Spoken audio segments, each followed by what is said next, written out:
We're in part 3 of our sermon series for the new year called New Year, Old Wisdom. I want to tell you about a hobby that I picked up about 10 years ago, and it was because a friend of mine had this classic BMW, and I fell in love with it, and I started picking up this hobby of owning classic BMWs, and in the last 10 years, I've owned about 5 of them. I think it's normal. My wife thinks it's a problem, but more recently, what I own is an 80s 3 Series. And now, if you don't know this, in the 80s, auto manufacturers, they began to implement into vehicles this self-diagnostic system, and it's what we know as check engine lights or other lights that you might see on a vehicle. And what these lights were designed to do is they were supposed to tell the owner of the vehicle that there was something going on internally that needed to be addressed. Now, on the car that I own currently that I'm listing right now, I have been chasing a check engine light for about a year now. And I say chasing because this light would come on and then it would go off, and then it would come on and go off. And so I knew something was going on, but I didn't think that I needed to address it.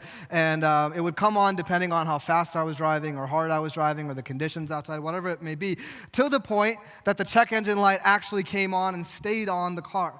And my car began to act a little funky. The performance was not the same. There were some idling issues. And so I took my car to a mechanic. And what the mechanic did is that he has this scanner. And he plugs a scanner into the car, and the scanner will tell the mechanic, based on this light that's on, exactly what needs to be addressed. And so I got the issue fixed. My car is good to go. And I share all this with you because if you're looking for a classic BMW, let me know. Mine's for sale. I'm just kidding.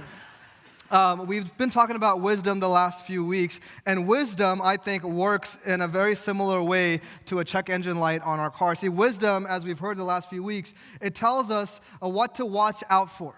Wisdom tells us what's happening internally, and wisdom even shows us what we have the capacity to do as human beings. A few weeks ago, we looked at what it means to make wise decisions. Last week, we talked about the power of our words. Life and death, Solomon said, lies in the power of our words. And when it comes to these lights that we see on our car, some are more obvious to diagnose than others, right? You guys all know this because we're in the suburbs, and I assume most of you, if not all of you, own a vehicle. And so there are some that's obvious, like your car says there's the windshield wiper light that comes on that's telling you that you need to put more fluid in. You guys all know what that is, and so you do that. And then there might be some other more obvious ones, like it's cold outside right now, so your tire pressure might be low, and your car might tell you that you need to make sure you check that out. There's another one that's obvious, but it's not to my wife, is that the gas light, when it's empty, you're supposed to fill it instead of bringing the car home on empty. Some are very obvious to diagnose, and this is the same way when it comes to wisdom in our lives.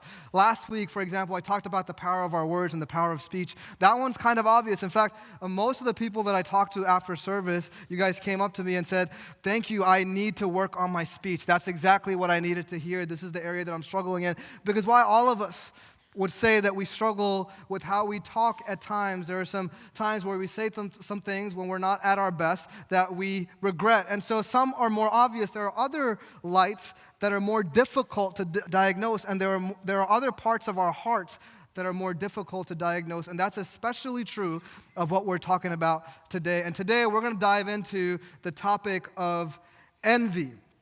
Now, envy is something that we don't often talk about, and it's difficult to diagnose primarily because many of us don't think that it needs to be addressed. There's some guys in the car world that I know on these older cars, they'll literally go behind the gauge and they'll remove the bulb of a light that's bothering them. And so they don't have to worry about it, they don't have to look at it, they don't have to fix it, and they're saying, "We're fine, I don't want to see this light anymore." They might even sell the car to someone that does not know that there's something wrong with the car. This is oftentimes what we do when it comes to envy.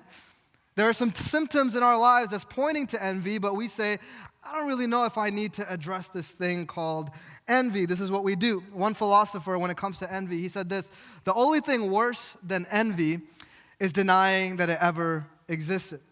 I think this is what makes envy tricky. We don't really talk about it. We don't really address it. You guys aren't starting off the new year with a resolution to fix envy in your life. There's not many Sunday services typically where people will come up and say, "I really need you to pray for the envy that's going on in my life." And this is something that I used to do. I never thought that envy was a problem until God exposed some things in my life, and all of it was rooted in envy, and I'll get to that in a moment. But Solomon had something to say about envy, and we've been looking at the wisdom literature of Solomon in the book of Proverbs. And here's what he says in Proverbs chapter 14, verse 30. He says this: A heart at peace gives life to the body, but envy rots the bones. Envy rots the bones. Envy destroys the core of who you are, Solomon says. So, before we dive in, let's define envy for a moment. Here's what envy is. Envy is defined as a feeling of displeasure and ill will because someone else has an advantage over you. Envy is a feeling towards another person that you might have because of something that you want that someone else has in your life, something that you've greatly desired in your life, someone else has, and so envy starts to stir up in your heart. In the Bible, envy is defined literally as a burning passion. In the Hebrew language that the Bible is originally written in the Old Testament, the word there for envy is kin'ah, and it means this burning or glowing or literally a person turning red. There's so much passion and feeling inside of you. Why? Because someone else has something that you desire. And this is where envy starts in our lives. And let me say this before I dive in. This is a really difficult one to diagnose. Like, talking about speech is easy because everyone would say, yes, I need to work on my speech. Envy is difficult because envy is a little tricky. Envy is difficult for us to acknowledge at times. So here's what I want to do this morning, and I want to invite you to join me in peeling back the layers of our heart to expose where envy, the poison, might have crept in our lives. And we start off, I think, the best place to start off is by looking at the psalmist. The psalmist in Psalm chapter 73 writes about his own envy, and he's very honest, probably more honest than many of us would be. Here's what he says, Psalm chapter 73, verse 3. For I envied the proud when I saw them prosper despite their wickedness. They seem to live such painless lives. Their bodies are so healthy and strong. They don't have troubles like other people, and they're not plagued with problems like everyone else. Have you ever found yourself saying something like this? I envy them, if I could admit it, because they live such painless lives. Their bodies are so healthy, he says, so strong. They don't have troubles like other people. Whether we want to admit it or not, many of us find ourselves saying things like this all the time. We desire what other people have, and so envy creeps up in our lives. You say, their life is so much better than mine. Their body is so much better than mine. He's so much stronger than me. She's so much thinner than me. Look at her, she has a thigh gap. And they don't have many problems. My family just can't catch a break. We have problems over and over that keeps happening. But for them, everything goes well. There's no problems in their lives. They keep getting nicer cars and better raises and more promotions. Her pregnancy was so smooth. I've struggled through every single one. She found a husband, I'm still single. They got into that school and I can't get into it. Their kids are so athletic and mine can barely walk. This is what envy does to us. We begin to desire what people have in their lives to the point that it begins to do something in our lives. We begin to take our eyes off what we have in front of us and we begin to look at what everyone else has. When Solomon says envy rots the bones, he's saying envy is a poison. It's kind of like this acid that deteriorates who you are as a person. And here's what it does. It starts with this desire for what someone else has, but then it begins to drain you of your own joy and happiness. It begins to drain you of who you are. Let's go back to the psalmist who said that he envied. Here's the realization that he comes to in verse 21. Then I realized that my heart was bitter and I was all torn up inside. As my heart became bitter, I realized because of envy, I was torn up inside. I was messed up. This is one of the things that envy does to us. It drains us. Tim Keller has this great sermon on envy called The Evil of Envy. And in it, he makes a point that I wanted to share with you guys. He says this, envy is the only sin that has no advantage on its own. And I thought that was so interesting. So if you think about the 7 deadly sins, there are so many sins, but think about some of the categories of sin, like the 7 deadly sins, and they all have some sort of momentary advantage to them. So take, for example, the sin of gluttony, right? You might affect your body, and you might not feel well, and it might not be good for your health or your weight and all that stuff, but for a moment, it feels good to take part in gluttony. Think about lust. Lust will always leave you empty-handed, but for a moment, there's this momentary pleasure. Think about pride. Pride will leave you humble, the Bible says, but for a moment, you feel like you're better than someone else, and it makes you feel better. Think about the sin of slothfulness. The advantage might be that you don't have to work as hard as everyone else for a little bit. You might not make it far in life, but you get to not do as much. There are little bits of advantages to each and every single sin that we find, except envy. There's no advantage to envy. It simply sucks the life out of you. It drains you of your joy and your happiness. That's why Solomon says it will rot your bones, because it destroys your ability to have joy and happiness in what? In what you already have. You'll never have true joy and happiness if you're caught up wanting what others have. You're chasing their marriage, their life, their kids, their money, their status, their house. You'll never be satisfied with your friendships, your body. Nothing you have is ever going to be good enough because you are too busy envying what other people have. And we're left with the reality that we don't have what they have, and we're just not good, fun people to be around because there's no joy inside of us. Why would anyone sign up for this way of living, yet we find ourselves falling for the temptation of envy? We find ourselves doing this all the time. We get caught up with comparing ourselves with others. This is what envy does. It begins to wear you down. It removes your ability to be joyful. So envy is you desiring what someone has to the point that it drains you of your joy. But here's what the poison, the acid of envy continues to do in your life. Not only do you not have joy on your own, it removes your ability to have joy for other people in your life. You no longer can celebrate other people in your life. I shared this study with you guys maybe a few years ago, and there was a study that was done at Harvard University with the students, and they polled the students there, and they gave them two options. Option one, you're going to get a new job, you get to make $50,000. Option two, you get a job, and you get to make $100,000. We'd all pick number two, right? But there's a catch. If you pick option one, the $50,000, the lesser of the two, everyone in your life will make half as much as you. If you pick the $100,000, the greater amount of money, everyone in your life will make twice as much as you. And the results of the poll found that most of the students chose option A, the lesser of the two, because why? They're okay with what they have as long as everyone else around them has a little less. This is the vice of humanity. I see this in my kids. I have a 3-year-old, 5-year-old. They have toys that they have not touched since their newborn years. It's collecting dust. We finally bring it out for our 1-year-old, and what? They want it now. They're fighting over it, crying over it, beating her up, and all sorts of things. Why? Envy. We're okay with what we have as long as other people don't have it or have less than us. This is what envy does. It removes our ability to be joyful for what people have, even if they have more than us. Why is this important? Why should we be joyful for others? This is the Christian duty. Because God has loved us, we extend that love to the people in our lives, but we can't do that if we have envy in our lives. Look how Paul puts it to the Roman church. He says this, rejoice with those who rejoice, mourn with those who mourn. In other words, we are supposed to enter into the joy of other people. We're supposed to enter into their joy. We're supposed to share their joy with them. And the same in their mourning. We're supposed to weep with them, he says. It's very practical. Weep, cry with others when they cry. Envy does the opposite. Envy makes you grieve when other people rejoice. And this is why envy is so tricky. No one wants to admit it. It's kind of embarrassing to admit, right? Like if we could all be honest, it's kind of embarrassing to admit. No one likes to admit that they have a problem with envy.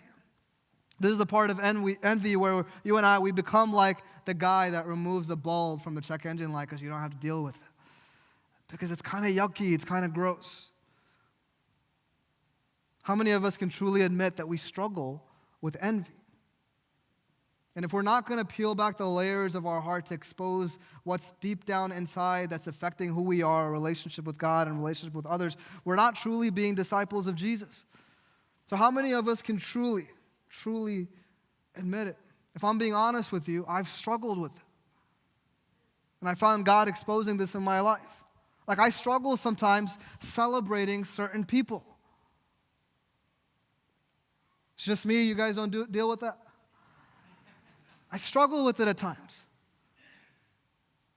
It's not like I want them to fail or I'm throwing a party, if they fail, but there's something in me that I just can't celebrate at times with certain people, and I realize it's envy that has crept into my life. Envy keeps you from saying to someone, "You're doing so well," and there might not be anything to it other than that you are better than me, more gifted than me, better looking than me, more called than me. Envy keeps us from being able to say that with other people. Envy keeps us from celebrating other people's success, rejoicing when they rejoice. Envy will not let you say that to another human being. Because why? You want what they have, so you can't be happy for them. Envy, though, is a poison. It's kind of like this acid. It gets worse. It's very yucky. It's very gross. Not only do we have a hard time being happy for those who are happy, we get a little happy when that person starts to grieve. So there's that person. They got the nice house, the nice cars, the thigh gap, their kids are athletic, all the stuff is going on for them. And then you find out their athletic kids are not doing so well in school. And what envy does for you in your heart is you feel a little happy about it. Right? You say, like, yeah, they need to be taken down a few notches. Like, everything's going well for them. It's about time some things started to fall apart in their lives. We begin to rejoice when other people grieve. This is what envy does. It's so yucky. It's so gross. It's a poison. It ruins who we are. That's why Solomon says it rots us to the core.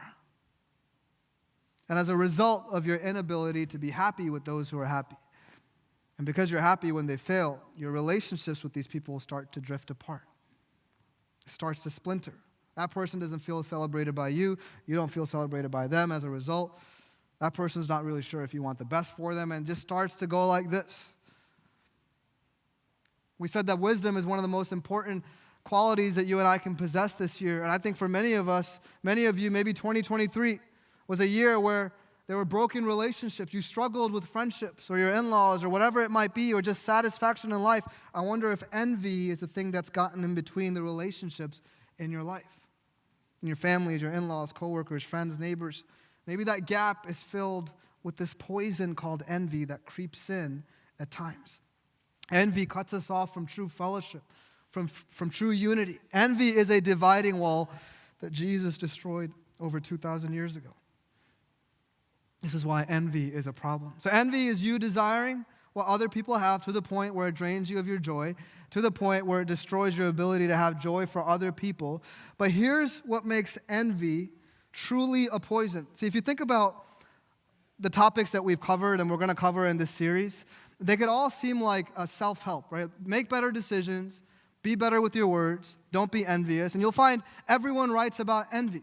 Philosophers write about envy. You'll find people in the Enlightenment era, they all wrote about envy. You'll find Buddhists write about envy. Muslims write about envy. In fact, last week the New York Times put out an article telling students not to be envious. So why does envy matter from the lens of God? Why does it truly matter to us as followers of Jesus? Here's why this matters. You and I, most of us in this room, have heard the gospel message. And here's the gospel message, that the God of the universe loved you so much that he gave himself up for you. He didn't do it from a distance. He didn't just tell it to you. He gave himself up for us to the point that he became flesh and died on the cross for you and I. And as he resurrected on the third day, you and I have access to newness of life. You and I believe the gospel message. That's what it is. That God so loved the world, a broken world, a sinful world, a world that did not always love him, that he gave himself up for them. That whoever believes in him will not perish, but will live forever. This is the gospel message. And so here's what that means. If you've heard that message, if you've believed that message, let me remind you of what that means for you.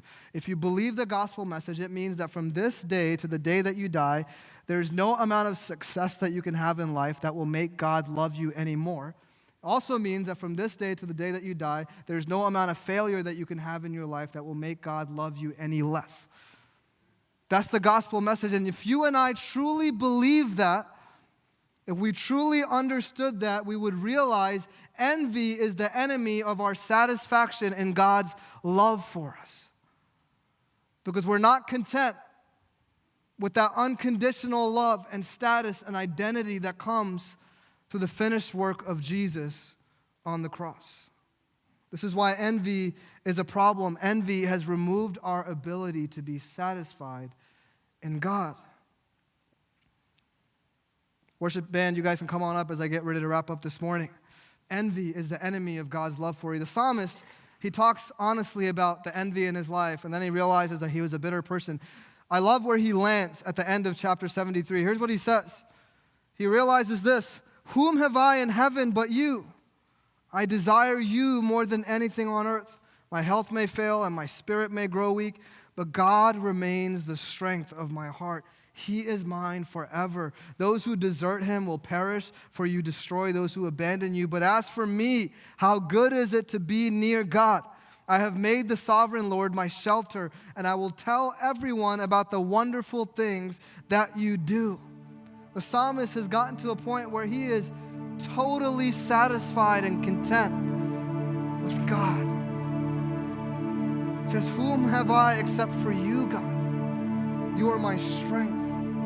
I desire you more than anything else on this earth. What would it look like for us to get to that point in our lives? Say, God, I desire you more than my desire for what that person has. I desire you more than my greatest desire in life for that thing that I want or that accomplishment that I want or where I want my kids to go. I simply just desire you. I am satisfied in you and in you alone. Envy has destroyed for many of us our ability to be just satisfied in God and his love for us.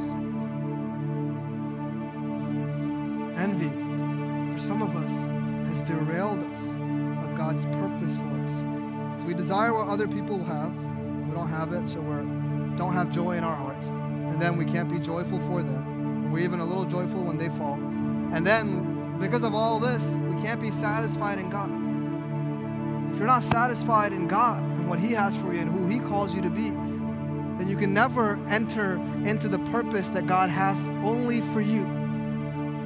You can never run in the lane that God has only for you. Not for the person next to you, not for your parents, not for your siblings. He has a plan and a purpose only for you. Envy distracts us from God's purpose for our lives. This summer, the Olympics are back. One of the things that I love to watch is track and field. Imagine you're watching the Olympics this year and the runners line up and they each have their lane to run in. They get lined up to run, the pistol goes off and they take off, and you see one runner just looking at the other runners, looking at how fast they're going, their cadence, and what they're wearing, and how good they look. They're further ahead than, imagine they did that. They would never accomplish finishing the race that they set out to finish on their own because they're so busy, distracted. You can get disqualified by stepping into other people's lanes. This is what many of us do because of envy. We're so busy looking this way and this way when God has called you to look down and run forward.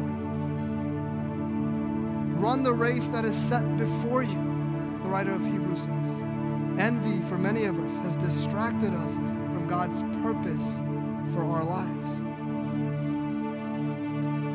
I shared with you earlier how I dealt with envy in my life. And one of the areas where I most sense the poison of envy is right after I graduated Bible college for the first time. I went in 2009. I felt there was this miraculous experience in my life where God confirmed a lot of things, and I went into ministry and I went to Bible college, and I knew deep inside that there was something that God wanted me to do, and I thought it would be right after I graduate.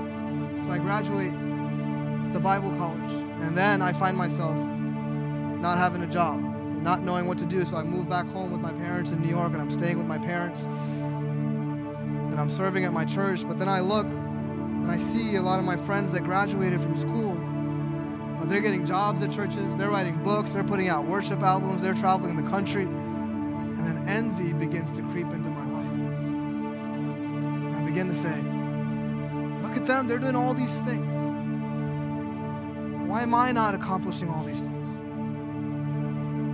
It was about a 3-year period where nothing happened in my life between graduating and then between me stepping into ministry at a church for the first time. Nothing happened.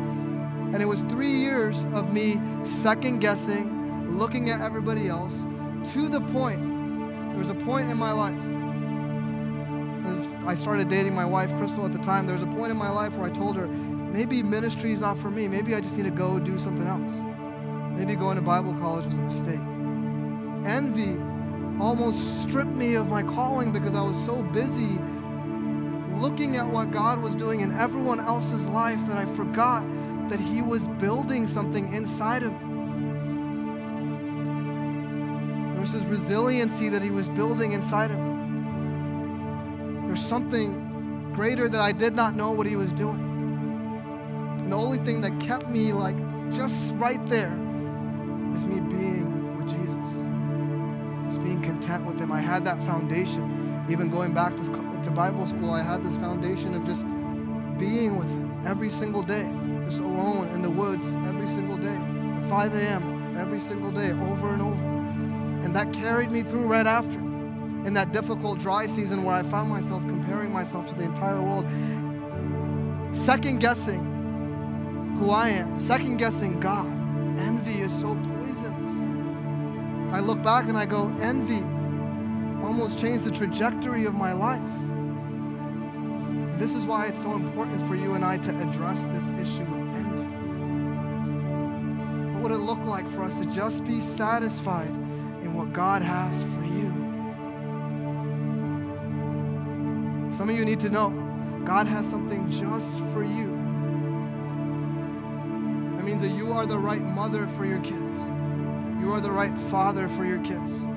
You are in the right stage right now, and God has got you even though you are single. Everything will be okay even though your sickness is not going well, and everyone else's health is going better than yours. Whatever it may be, you need to know that the lane that you're in, nobody else can come into. So just look down, stop comparing yourself to other people, stop letting it drain the joy out of you, celebrate with others.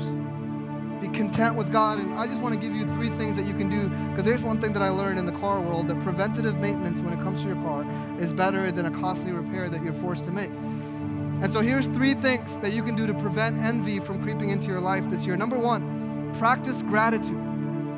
Practice gratitude. Wake up every day if envy is a struggle for you and you find yourself just being unsatisfied with life or your family or your kids or yourself or even with your relationship with God. Just write out everything that you're grateful for. Start with that you can breathe right now. You have breath in your lungs. With everything you have, just write it down. And what gratitude does is gratitude kills envy. Gratitude kills jealousy. Gratitude points you to what God has done in your life and is doing in your life. Some of us have never written down things that we're grateful for. Number 1, practice gratitude. Number 2, pray for those you envy. And this one's a little difficult. Pray for those you envy. Pray for their success. Pray that they get better jobs and their kids are even more athletic. And their thigh gap gets bigger. I don't know, I just keep talking about thigh gaps. Pray for them. See, praying for them, you'll realize when you pray for them, your relationship doesn't go like this. In the spiritual realm, you begin to come like this with that person. Your prayer for that person unites you with them again. To the point you can celebrate them, you can be joyful for them, you can support them, you can check in on them, whatever it may be. Prayer unites you when envy has separated you from people in your life. Number 3, practice gratitude, pray for those you envy. Number 3, pursue Jesus. Just get alone with God this year. Start your day with a reading plan. Start your day with time with Jesus. Join a life group this semester. Surround yourself with people. Go to church more, whatever it may be. But pursue time with Jesus. When you do that, you'll find yourself being more satisfied in Him. And here's what pursuing Jesus does for you and I, and what envy can never do for you and I. When we pursue Jesus, we become satisfied in Him despite what we have and what we don't have. We're simply satisfied in Him. What would it look like this year if you weren't bitter, unhappy, unsatisfied with life, and if you rejected this poison of envy that Solomon warns us of? Because he says, a happy life, a satisfied life finds peace, but envy can rot